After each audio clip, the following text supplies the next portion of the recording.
Tensions exploded on the Thailand-Cambodia border this week. Artillery fire, civilian deaths, and over 200,000 people displaced. But now, a surprise ceasefire has been declared. With ASEAN mediating, Trump stepping in, and even China involved, this is not just a border skirmish. This is global geopolitics unfolding in real time.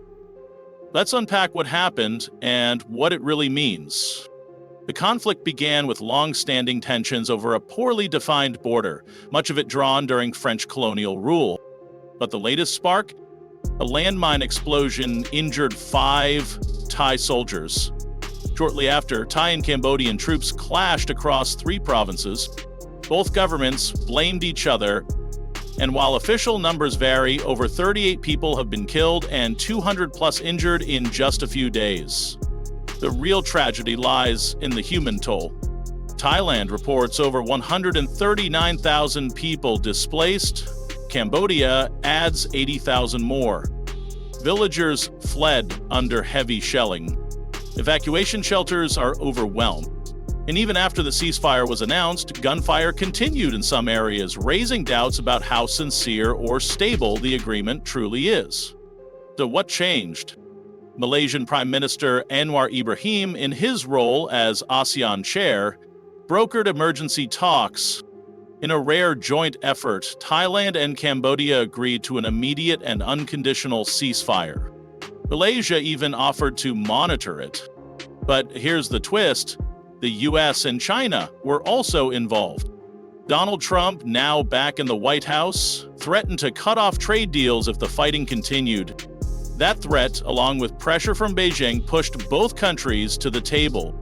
And then came the scandal. A leaked phone call between Thai PM Paitongtarn Shinawatra and Cambodia's former leader Hun Sen surfaced.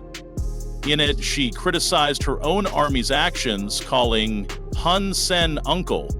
This caused a political firestorm in Thailand, eventually leading to her suspension. With both leaderships under domestic pressure, agreeing to a ceasefire became not just a diplomatic move, but political survival. The ceasefire may be regional, but the players are global. ASEAN, often seen as toothless, stepped up its game. Malaysia hosted and led the negotiations. China, always watching its backyard closely, backed the ceasefire, eager to stabilize Southeast Asia for its Belt and Road investments. The U.S., under Trump's second term, took a hardline stance, sending State Department officials to Malaysia and publicly warning both nations this was not just about peace. It was about power projection. While guns may have gone silent for now, distrust remains high. Cambodia and Thailand have agreed to form a General Boundary Committee meeting in early August, but previous peace efforts have collapsed before. As history shows, border disputes don't vanish with handshakes. They simmer, waiting for the next trigger. So the real question isn't, is peace back? It's for how long? This conflict is more than a regional squabble. It reflects the fragile balance of power in Southeast Asia, where nationalism, history, and external influence collide.